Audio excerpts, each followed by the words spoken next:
Nosotros queremos siempre ganar, pero el fútbol es difícil y el adversario se pone complicado a veces, pero creo que hoy estamos de buen camino para volver como al inicio.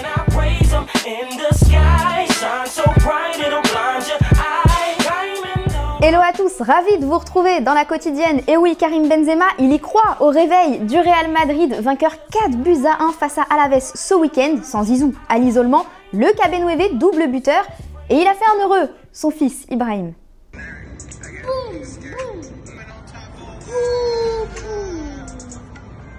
Alors par contre Ibrahim, le téléphone au volant c'est moins 3 points et 135 € d'amende. Je dis ça, je dis rien. Et devant le Real, il y a toujours l'Atlético, flamboyant leader avec 7 points d'avance depuis sa victoire contre Valencia 3-1. Et encore un but pour celui qui fait la une de la presse sportive espagnole, Luis Suarez, le jour de son anniversaire, 34 ans.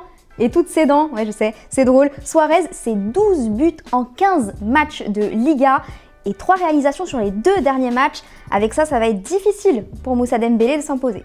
Je vous pose justement la question du jour avec un Luis Suarez en pleine bourre. Est-ce que vous croyez que Moussa Dembélé peut s'imposer à l'Atlético de Madrid? Vous pensez qu'ils sont complémentaires ou bien qu'il aura peu de temps de jeu? Vous nous répondez et demain, on sélectionnera 2 commentaires. Retour en Ligue 1 avec le derby. L'Olympique Lyonnais a terrassé un AS Saint-Etienne en crise. Manita 5-0 avec un doublé de Kadewere. C'est comme si Benzema lui avait porté chance. Regardez ce qu'il avait dit avant le match. On est tous derrière vous et Tino continue à réaliser tes rêves. Benzema qui est l'une des idoles du Zimbabwéen. On le rappelle, l'OL qui est à 2 points du leader maintenant et ça redonne le sourire au président Jean-Michel Aulas, un président connecté. Bravo à Juni, Rudy, Memphis, Karl, il a oublié Tino, tiens, et bravo à nos supporters, hashtag les sup, vraiment le maître de Twitter. Allez, on ouvre notre page football vrai, on file en Arabie Saoudite, Al Ittihad contre Al Nasser sur corner. Khalid El Ghenam nous a offert 7 frappes du droit, le gardien est trop court et c'est au fond. En Ligue 2, Oldham contre Newport County, regardez ce que fait Luke Gambin, contrôle de la poitrine, hop là, j'élimine 2 mecs et frappe du gauche splendide. En Italie, c'est la tuile pour le Milan AC, défaite 3-0 sur sa pelouse contre l'Atalanta Bergame et l'attaquant de Bergame, Duvan Zapata, il a charrié Zlatan en lui disant qu'il cherchait toujours à inscrire un penalty par rencontre. Réponse cinglante du Z.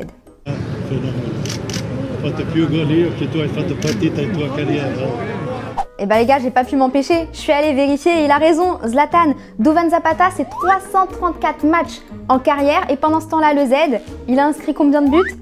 480. Faut pas le chercher. En Angleterre, coup de tonnerre à Londres. Chelsea a décidé de se séparer de Frank Lampard. C'est le club qui l'annonce ce matin, une décision très difficile pour Roman Abramovich qui a demandé aux joueurs de ne pas se présenter à l'entraînement du matin, mais de venir l'après-midi. Et le successeur de Frank Lampard, c'est Thomas Tuchel pour un contrat de 3 ans. Elles vont être belles les retrouvailles avec Thiago Silva.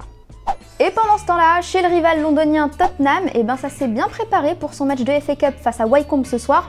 C'est pas nous qui le disons, c'est José. Nice and warm. Let's go, one training session. Alors visiblement le soleil et la plage, ça lui manque totalement. José, on te voit avec tes bûches, dis-le nous s'il faut venir te sauver, on sera là. Et tenez une image sympa pour terminer, celle de Mesut Özil pour son premier entraînement avec Fenerbahçe. Si les fans des Gunners pleurent son départ, et ben lui, il est tout content, il a même poussé la chansonnette. Seninle mutlu yarınlara koşalım, gel beraber mesut olalım, mesut olalım. Et ouais, ce petit son, c'est celui du chanteur Tarkan. C'est une légende en Turquie, Tarkan. Et il dit Mesut olalim, ça veut dire soyons heureux. Et ben c'est tout ce qu'on voit avec Özil. On va répondre à la question que vous posez Thomas vendredi. Milik est-il la plus grosse recrue de l'ère McCourt selon vous? Car Israël, tu nous dis qu'à l'époque du prime de Milik, ça aurait été un gros coup. Mais ce ne l'est plus car il n'a plus de temps de jeu avec Naples. Ce n'est pas pour rien selon toi, la période Balotelli à l'OM était la meilleure de l'ère McCourt. Ismaël, t'es pas d'accord, hein? L'OM avait du mal à attirer de bons joueurs depuis un moment. Les dirigeants commencent à recruter des profils qui pourraient coller à leur objectif principal, retrouver la Ligue des Champions.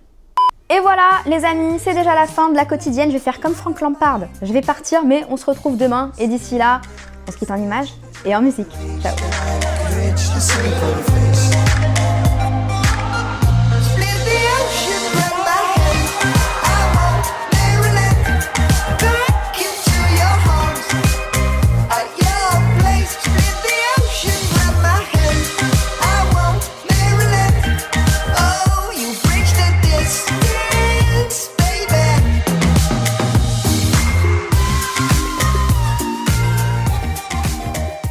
Et si tu veux en voir plus, t'as juste à cliquer ici, ouais, là, ou bien juste là. Et surtout, oublie pas de t'abonner. C'est ici et c'est gratuit.